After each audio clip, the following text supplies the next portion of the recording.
আরে নিবিল্লা রে তোরা দাম কেমন বাদ দেবো কত কাটিং করা আছে ছবি তুলতে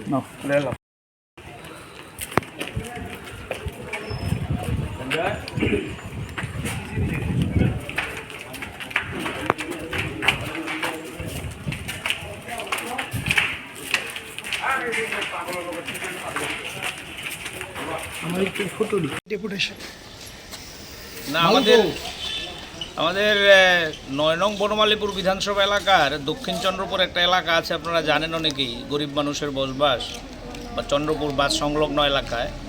এই দক্ষিণ চন্দ্রপুর এলাকার বেশ কিছু পরিবার এখানে বছরের পর বছর দীর্ঘদিন ধরে এখানে বসবাস করছে, কিন্তু আমরা লক্ষ্য করেছি যে বামফ্রন্ট সরকারের সময়ে বেশিরভাগ পরিবারে সেখানে তাদেরকে পাট্টা, যেটাকে আমরা জমির বন্দোবস্ত বলি, খাত জমির বন্দোবস্ত দেওয়ার ব্যবস্থা হয়েছিল, কিন্তু বেশ কিছু পরিবার এখনও এই পাট্টা বন্দোবস্ত পায়নি।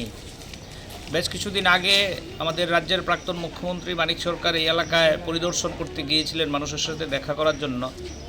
ওই সময় এলাকার যারা মানুষ, অভিভাবক সবাই এগিয়ে এসে ওনার কাছে আবেদন করেছিলেন যে এই জমির পাট্টার বন্দোবস্ত করার ক্ষেত্রে উনি যাতে সাহায্য করেন।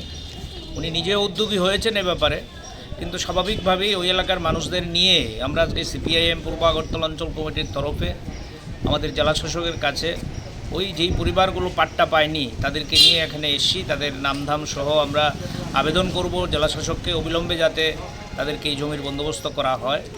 আপনারা জানেন আমাদের পার্টি বরাবরই শাসন ক্ষমতায় থাকুক আর না থাকুক মানুষের পাশে থেকে মানুষের জন্য কাজ করার চেষ্টা করে। এই উদ্দেশ্য নিয়েই এই গরিব মানুষগুলোকে নিয়ে আমাদের এখানে আসা।